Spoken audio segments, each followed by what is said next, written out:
Constantinople burned like a second sun. The night sky was red with the reflection of its own glory collapsing. Gold leaf melted from the domes and ran like blood down the faces of saints. Bells rang without hands to move them, their metal twisting in the heat. The air was thick with incense and smoke, and screams that did not sound like victory. Sir Alaric of Flanders stumbled through the nave of Hagia Sophia, his armor glowing dull from the firelight, his breath heavy under the helmet. The floor beneath him was a mirror of embers. The house of God, which he had sworn to liberate, had become a furnace. His sword slipped from his grip. It hit the stone with a sound that echoed like confession. He tore off his helmet and fell to his knees. The heat stung his face, sweat mixing with soot, until it looked as though he wept black tears. Around him, the spoils of faith burned. Tapestries curled into ash, chalices lay overturned, spilling molten gold that pooled at the altar steps. Icons cracked, eyes of painted saints running down the walls as if they too were crying. The choir loft was silent now. Its singers fled or dead. He whispered the only words that would come to him. "Forgive me." Outside, his comrades shouted orders, their voices sharp and hollow. They spoke of treasure, of vengeance, of divine justice. They called this victory, but Alaric heard only the sound of wood collapsing and the crackle of flame eating scripture. He had marched for years beneath banners of the cross, through plague and famine and seas of mud. He had believed this city would be his pilgrimage's end, the reward for every wound. Instead, it was his damnation.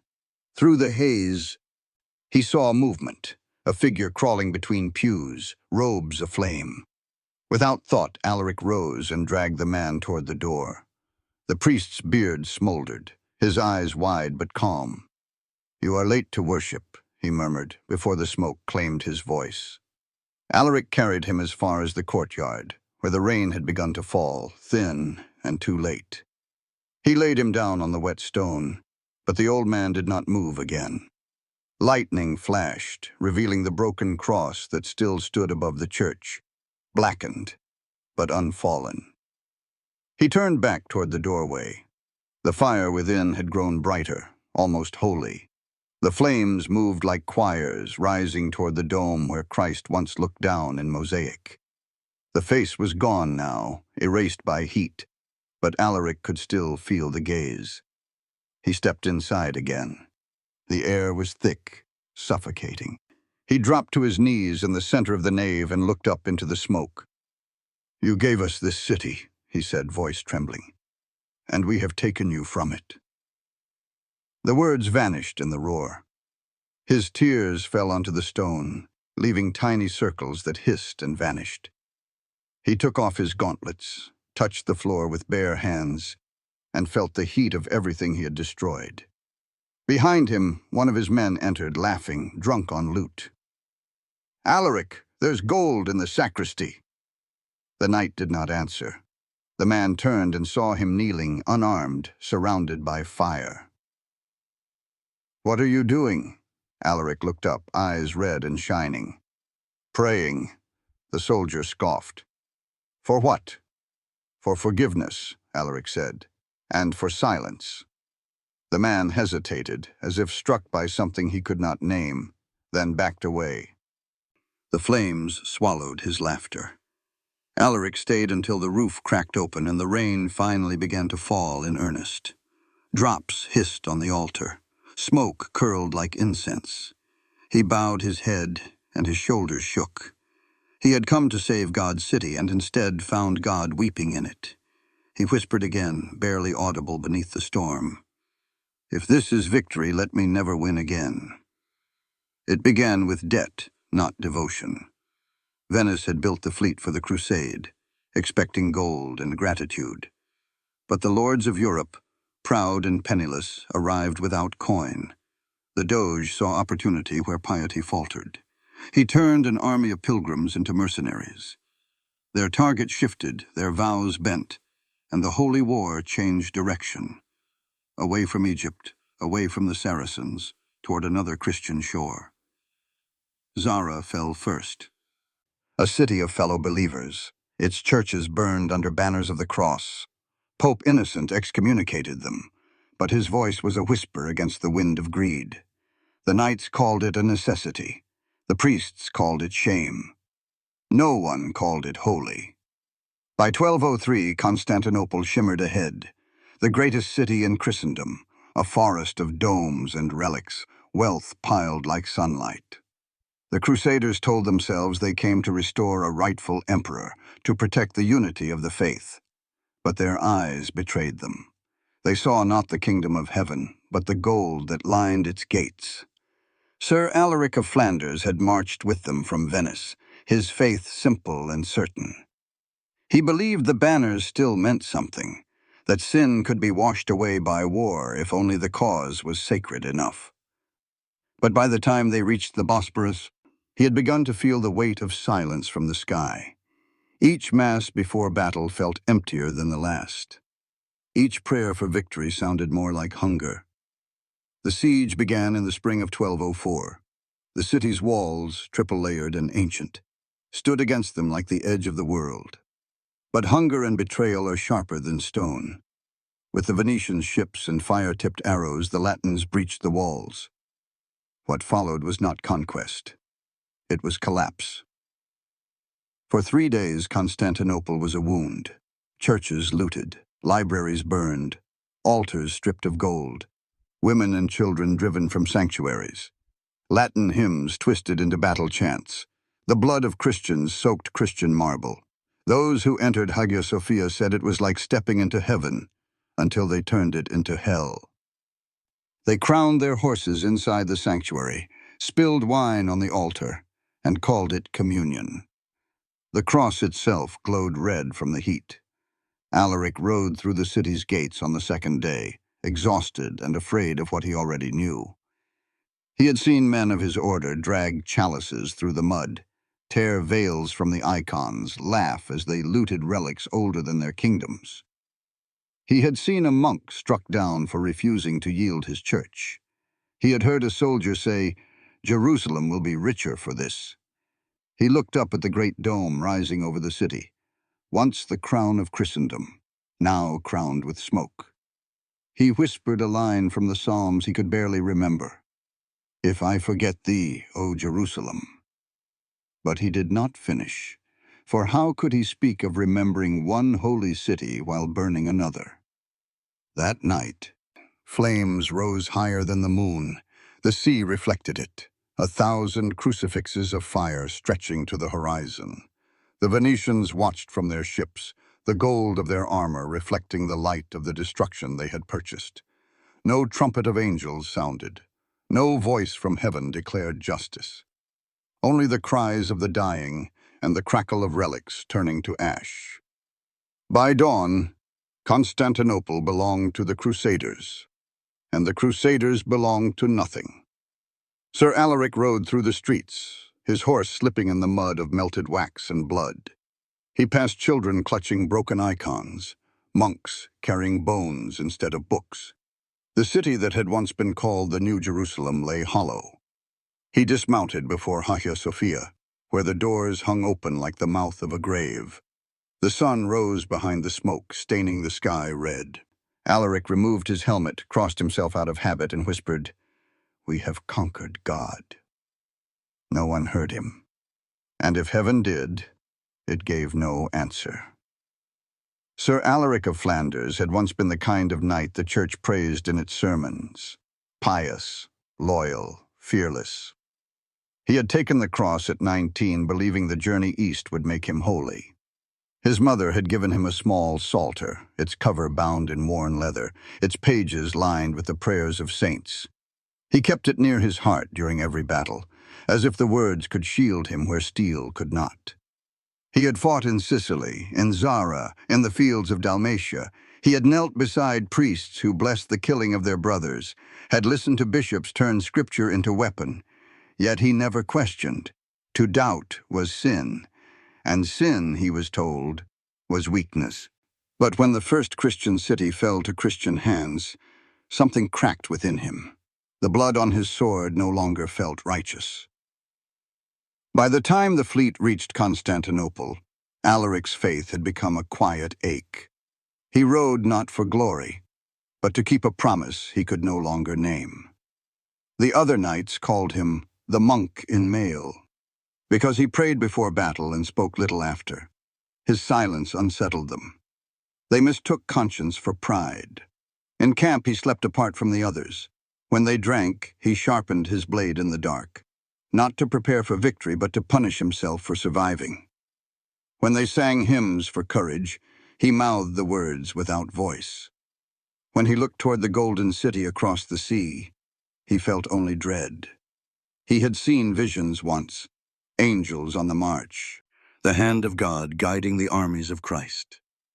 Now, when he closed his eyes, he saw fire, endless and red, devouring cathedrals. He told himself it was only fear, but deep down, he knew it was prophecy. On the eve of the assault, a Venetian priest came to bless the soldiers. He moved from man to man, splashing holy water over helmets still stained with Zara's blood. "God fights for you," the priest declared. "He desires his enemies humbled." When it was Alaric's turn, he stepped back. "Whose enemies?" he asked. The priest frowned. "The emperors, of course. The schismatics.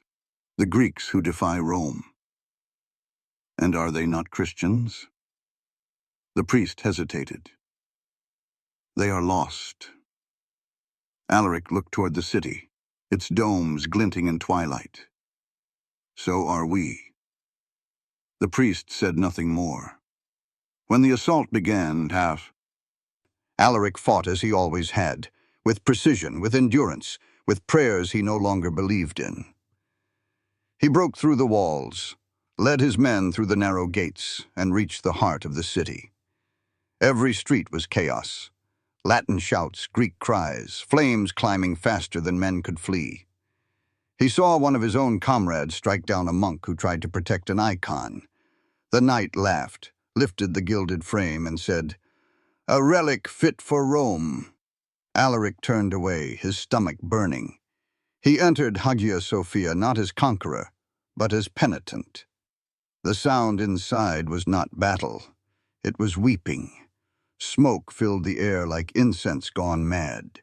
Candles melted into the mosaics. A horse stood at the altar, stamping in the blood of martyrs. He fell to his knees. He wanted to pray, but no words came. The psalter at his chest felt heavy, as though it knew the weight of hypocrisy it carried. He took it in his hands, opened it, and found the pages scorched at the edges from some earlier fire. The ink of the prayers had blurred. He could still make out one line, "Domine, non sum dignus, Lord, I am not worthy." He closed the book and pressed it to his forehead. "Then make me unworthy of this," he whispered. When he rose, he no longer felt like a knight. The armor on his body felt like penance. The sword at his side felt like a lie. And yet, outside, the bells rang for victory. He stepped into the street, watched the flames lick the night sky, and wondered if God still counted prayers spoken through tears. The city was burning, but not everyone fled. Some refused to abandon what they believed still belonged to God. In a small chapel off the main square, tucked between two marble colonnades, a handful of Orthodox monks knelt among relics wrapped in linen. The roof had already begun to smoke. The elder among them, Father Nicetas, stood before the altar, his white beard streaked with ash, his voice trembling but unwavering as he read the liturgy. The others urged him to leave. He did not. "If the city falls," he said, "then let heaven find us still praying." Alaric entered that same street with 5 men. They had been ordered to clear the quarter, to seize anything of value. His companions shouted in French and Latin, breaking doors with their shields, dragging candelabra into the light. Alaric said nothing. He followed the sound of chanting through the smoke. The chapel door was half burned, the air thick with incense and soot. He pushed it open. The men inside turned toward him, their eyes full of both terror and defiance. Father Nicetas stood his ground, the gospel open in his hands, the cross of the Eastern Church glimmering weakly behind him. "Leave this place," Alaric said in Greek, his accent rough but clear. "This place is not mine to leave," the priest replied. "It is his." Behind Alaric, his soldiers laughed. "Another heretic priest! Take the gold and be done."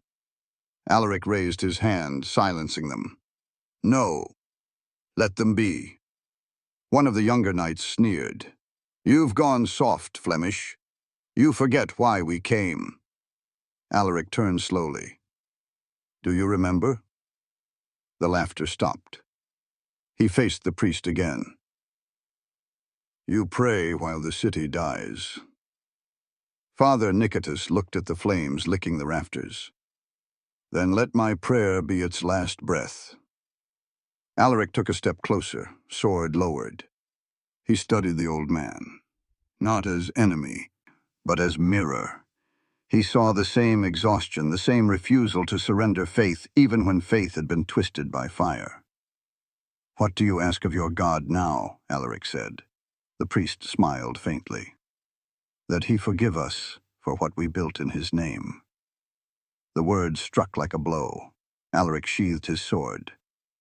"And me?" "You?" the priest asked. "You are the question he has not yet answered." The flames reached the curtains. The roof crackled. One of Alaric's men cursed and fled outside. Another tried to pull a golden lamp from the altar. The priest did not move. Alaric stepped forward, struck the man's arm away, and shouted, "Out!" The soldiers glared, but something in his face stopped them. They left, muttering. Father Nicetas turned back to his prayer, chanting now not for salvation, but surrender. His voice rose above the roar of the fire, clear, slow, sorrowful. The walls glowed red around him, turning the sanctuary into a furnace of devotion. Alaric knelt in the aisle, his head bowed. He could not understand the words, but he felt their weight. It was the same plea he had spoken in Latin, in whispers, in doubt. "Forgive us."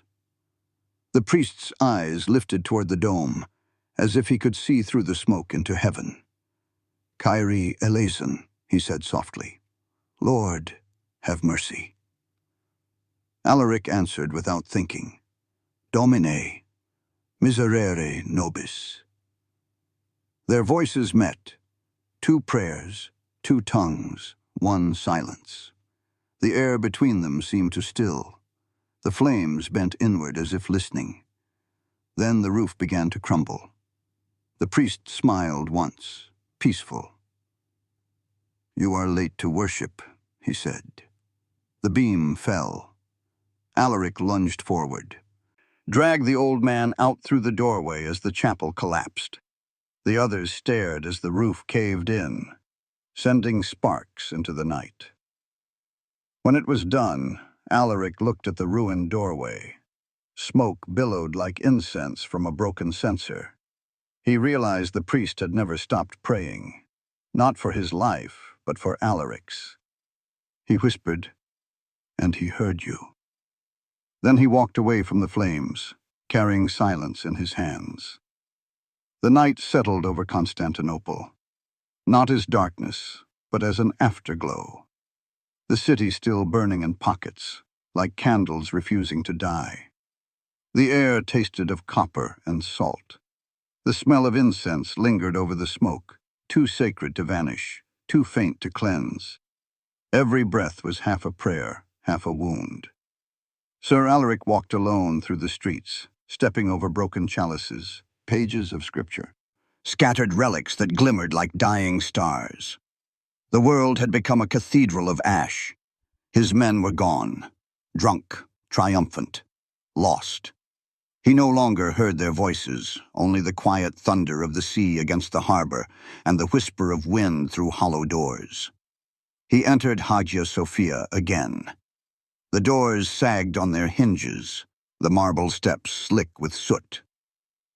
The mosaic saints that once gleamed with gold now sagged under the heat, their faces dripping down the walls like tears frozen mid-fall. The candles had melted into pools that reflected the firelight. The icons were unrecognizable, human and divine features blurred together, saints and sinners indistinguishable. He stood beneath the dome, gazing up into the smoke that swallowed heaven's ceiling.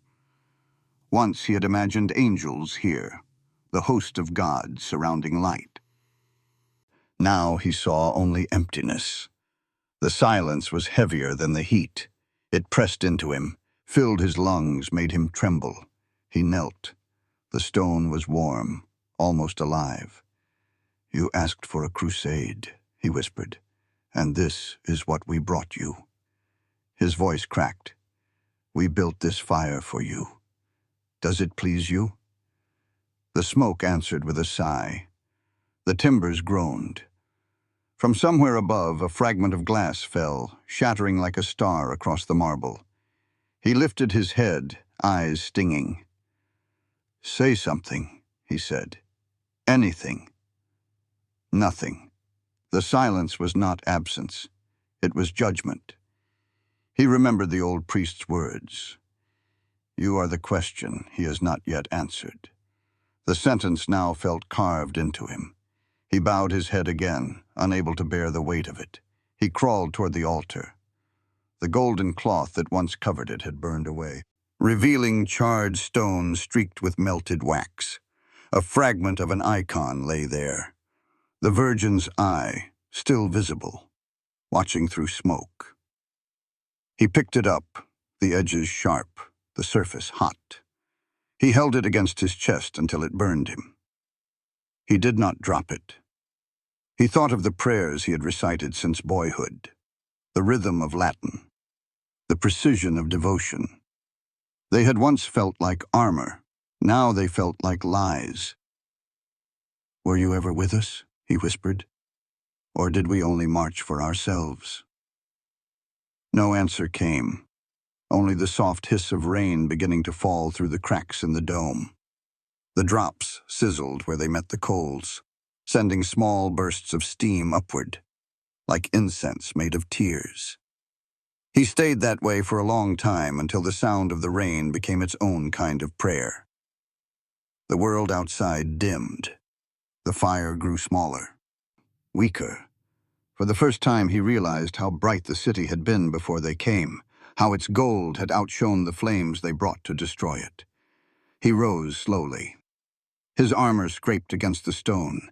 He walked the length of the nave, touching the columns as he passed, each one hot, each one alive with memory. His fingertips left dark streaks on the marble, as if he were marking himself as witness. At the great door, he stopped. The sky beyond was crimson and gray. The wind carried the faint echo of bells, or perhaps the wailing of the surviving monks. It was hard to tell where sorrow ended and worship began. He looked back once more at the ruined sanctuary. In the center, where the altar had been, stood only smoke rising in a perfect column. And in that moment, for the first time since the siege began, he felt something shift within him. Not forgiveness, not peace, but a terrible understanding. Heaven had not abandoned them. They had abandoned heaven. He closed his eyes. The silence answered. It said nothing, because it did not need to. When dawn came, the city was still smoking. The sky glowed faintly red, as if the sun had learned shame. From the harbor to the palace, towers stood like charred fingers pointing at heaven, demanding an answer that would not come. Sir Alaric had not slept. He wandered the ruins of Hagia Sophia until the embers cooled enough to touch. The floor was blackened, the mosaics above half gone. But in the middle of the nave where the altar had stood, the fire still burned, a single column of flame rising from a fallen beam. He moved toward it slowly, like a penitent approaching confession. The heat washed over him, dry and relentless. He unfastened his cloak and threw it over the flame. The fabric caught instantly, blazing bright. He beat it with his bare hands, choking on the smoke, his palms blistering until the light dimmed. He fell to his knees, gasping, the smell of burned wool and skin mingling with incense. In the corner, something glimmered. Beneath a half-collapsed arch lay an icon, its frame cracked, its surface scarred by soot. The face of the Virgin and Child stared back at him, one half blackened beyond recognition, the other half untouched, the gold still shining through. He lifted it carefully. The wood was warm, the paint soft under his fingers. The eyes, though damaged, seemed alive. They were not judging him. They were mourning with him. He heard footsteps behind him, a group of knights entering the church. Their laughter broke the silence like shrapnel. "Alaric," one called, "you're still in this tomb? There's gold to be taken. The Venetians have opened the treasury." He turned. "This is the treasury." They stared, puzzled. "The relics," another said, pointing to the icon. "Take them if you want salvation." Alaric rose. "Salvation doesn't burn." The youngest of them spat on the floor. "You've gone mad." "Perhaps," Alaric said, "but God did not call us here to steal from his house." The soldier stepped forward, anger bright in his eyes. "You think you're better than us?" Alaric held up the icon. "No, just not yet lost." The man drew his sword. The others hesitated, not out of loyalty, but unease. There was something in Alaric's voice that sounded older than rank, older than war. He did not move. "You'll have to strike me in front of her," he said quietly. The man lowered his blade. "Keep your relic, fool." They turned and left, muttering curses. Their laughter faded into the street. When the sound was gone, Alaric sank to the floor again. The silence returned, soft and heavy. He laid the icon on the altar's stone, now cold. "You survived," he whispered. "Then so will I." He tore the red cross from his cloak, the mark that once meant purity, now stained by fire. He placed it beside the icon, half in shadow, half in light. Outside, the rain began again, steady and cleansing. He looked up through the open roof. Water dripped through the cracks and struck the altar. One drop hit the Virgin's cheek and rolled down like a tear. He reached out and touched it. "Even you weep," he said. He wrapped the icon in a strip of cloth torn from his cloak and hid it beneath his armor. He would not take gold, not relics, not trophies, only this. A scarred face of holiness, broken yet still beautiful. When he stepped outside, the city was quiet for the first time. The wind carried no shouting, only the low murmur of waves against the docks. Ash fell like snow. He walked through it barefoot, each step leaving a print that filled instantly with gray dust. At the edge of the square, he passed a group of children huddled beneath a ruined arch. They stared at him with eyes too old for their faces. He stopped, unbuckled his gauntlets, and handed them the last of his bread. One girl reached out, touching the edge of his scorched cloak. "Are you one of them?" she asked. He paused. "Not anymore." She pointed toward the church behind him. "Did you burn it?" He looked back. The flames were gone, smoke rising in thin white threads like breath. "Yes," he said, "and I tried to save what was left." The child nodded once, as if that answer was enough, and turned away. He walked on until the sea came into view. The sky over the Bosporus was gray, the ships of Venice still anchored like vultures waiting for bones. He took the icon from his armor, pressed it to his lips, and whispered, "You're the only thing worth carrying." Then he turned from the sea and walked inland, into the ruins, disappearing into the rain. Behind him the fires dimmed. Only smoke remained, and within it, the faint shimmer of gold that refused to die. By the next sunrise, the city was quiet, and the quiet was heavier than war. The streets were lined with corpses and relics. Chalices rolled in gutters. Fragments of scripture lay soaked in mud. Smoke clung to every breath like guilt that would not leave. Constantinople had become a sermon no one dared to preach. Sir Alaric walked alone through what had been the Emperor's quarter, the icon hidden beneath his cloak. The air smelled of wet marble and burnt myrrh. Every step echoed too loudly, as if the city itself flinched at the sound of a survivor. At the square before the palace, a crowd of knights stood in formation. Their commander, a Venetian named Marco di Giusto, called the men to order. "The spoils are to be divided," he declared. "By decree of the Doge and by the right of victory, all relics belong to Venice." Alaric stepped forward. "By what right?" Marco turned, a smile sharp as a blade. "By the right of those who win." "Then we have lost," Alaric said. Laughter rippled through the soldiers, brittle and nervous. Marco frowned. "You speak treason." "I speak truth," Alaric answered. "We have burned the house of our own god and crowned ourselves kings of ash." A murmur spread. Some lowered their eyes. Marco's face reddened. "You would accuse your brothers?" "My brothers?" Alaric said quietly.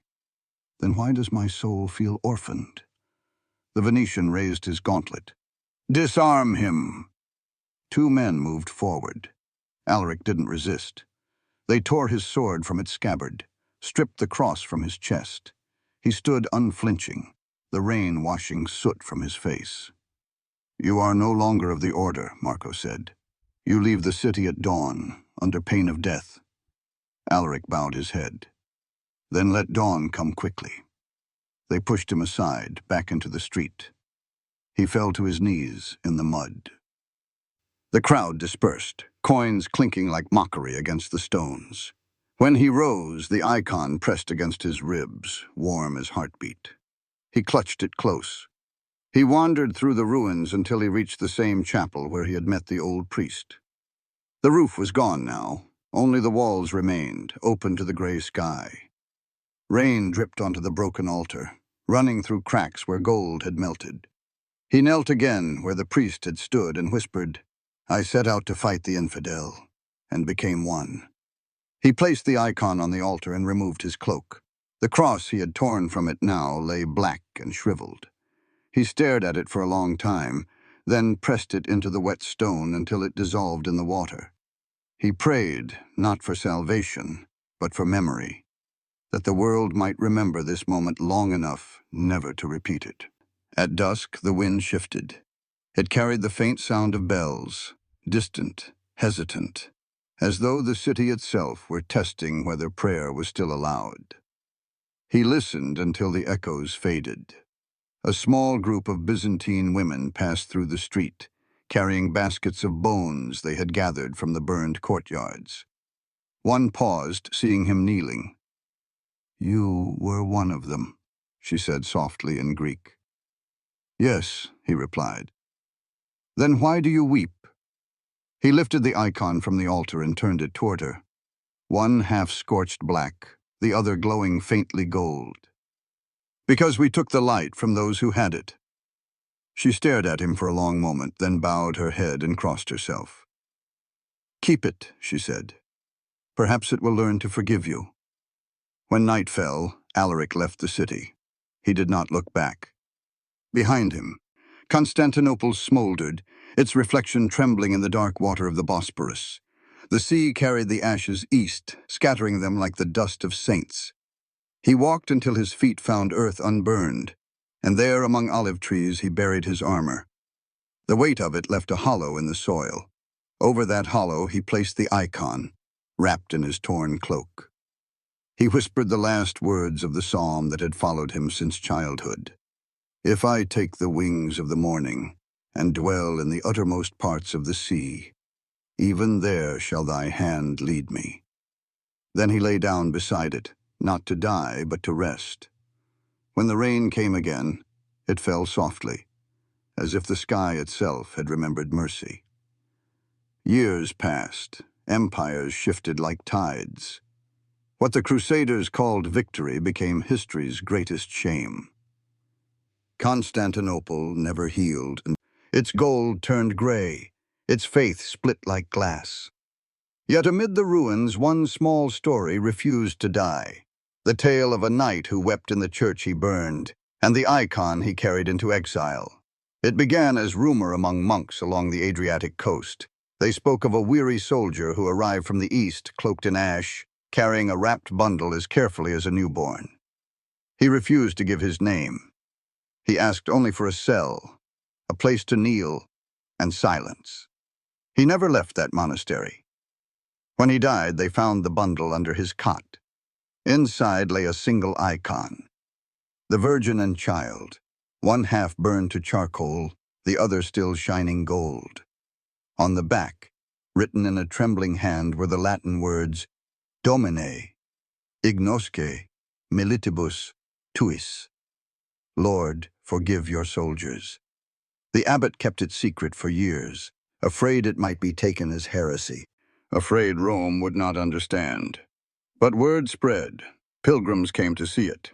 First a few, then hundreds. They called it the icon that cried ash. Those who touched it said the surface felt alive, warm, as though still remembering fire.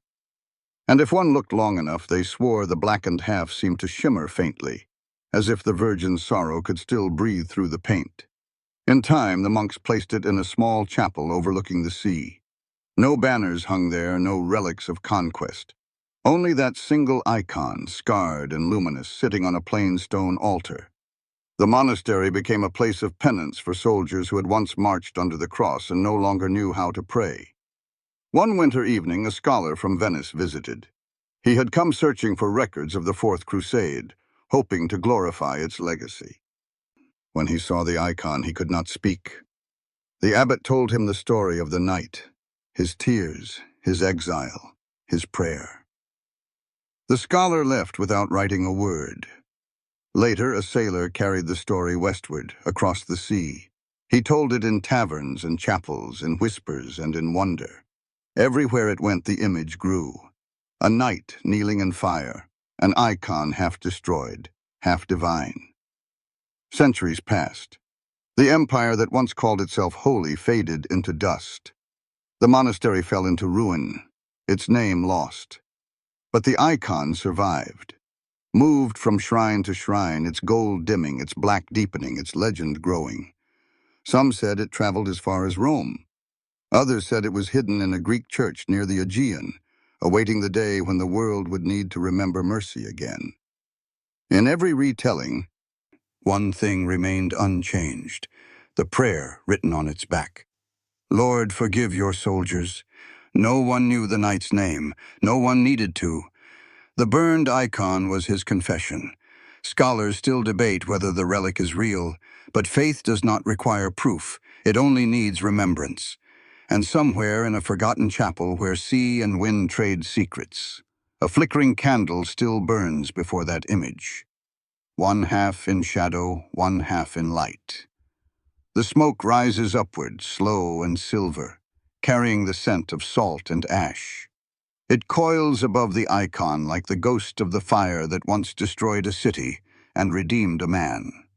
They say that when the wind is right, you can hear faint whispering in the chapel, not words, but the rhythm of prayer.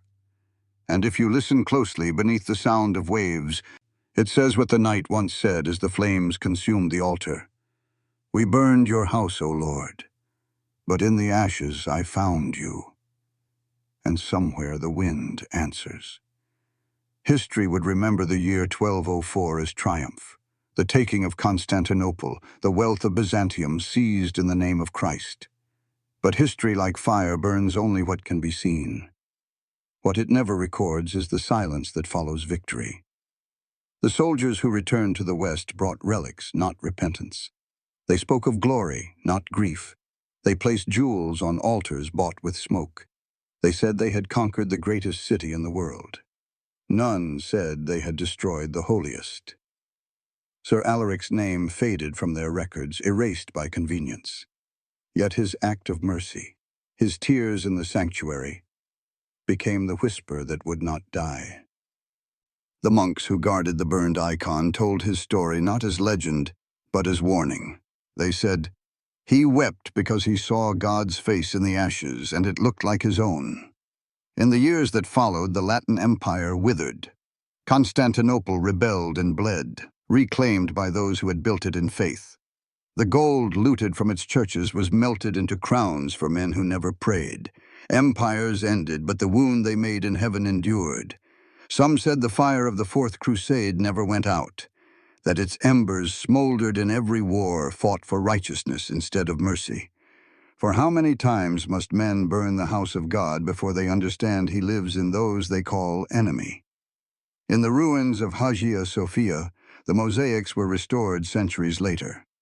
The saints returned to the dome, their faces remade in gold and glass.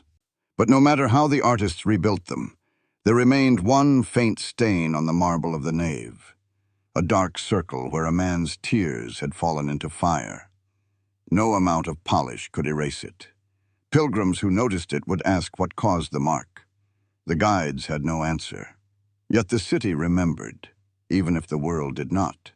Every time the sun set behind the domes and lit them crimson, it looked as though Constantinople burned again, not in destruction, but in remembrance. And when the evening breeze carried the scent of smoke mixed with salt, those who listened carefully could still hear the echo of a single voice. Forgive me. The Crusades had begun in faith and ended in fire. They were meant to lift the cross, but they taught the cross how to weep. And among all their banners, all their battles, one truth endured, that victory without mercy is not victory at all.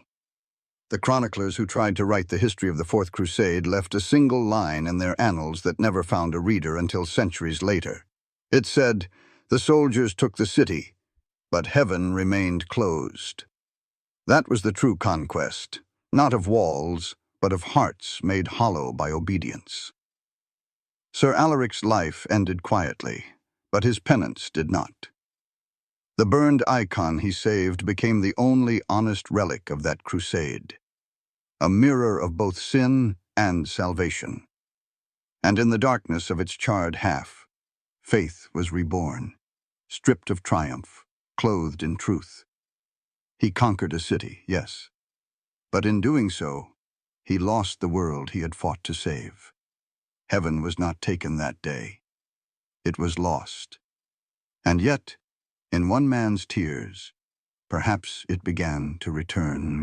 Constantinople sleeps now under domes of gold and stone. The scars of fire are hidden beneath centuries of paint, but they are not gone. The air inside Hagia Sophia still carries the scent of smoke, faint as memory, heavy as prayer. When sunlight touches its mosaics, the gold shimmers as if still burning. Every gleam remembers the night the city learned that holiness cannot be conquered, only betrayed. Somewhere beneath those stones lies a mark no one can erase, the small dark stain where a knight once wept in the house he destroyed. Tourists step over it without noticing. The marble is smooth, the story forgotten, but the walls remember. The silence does. The church he burned stands still, transformed and retaken by time.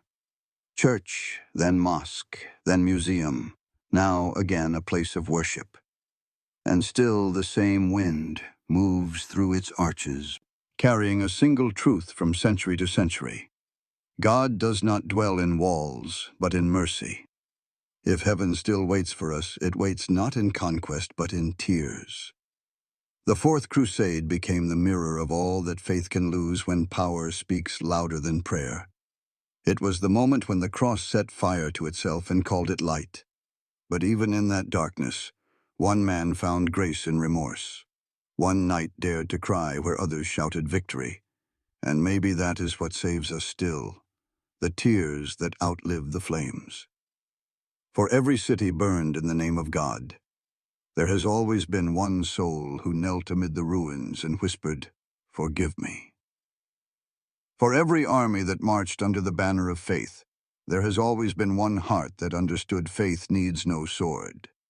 That is how holiness survives, not through conquest, but through confession. The icon he saved, half burned and half golden, became more than a relic. It became the face of every believer who ever failed and still dared to hope. It reminds us that even when our hands are covered in ash, they can still carry light. So if heaven waits in ashes, let us find it there, not in glory, not in triumph, but in the trembling mercy of those who choose to weep instead of win. Because faith was never meant to conquer, it was meant to forgive. And somewhere in the silent heart of the city once burned for God, mercy still glows, faint, patient, and eternal.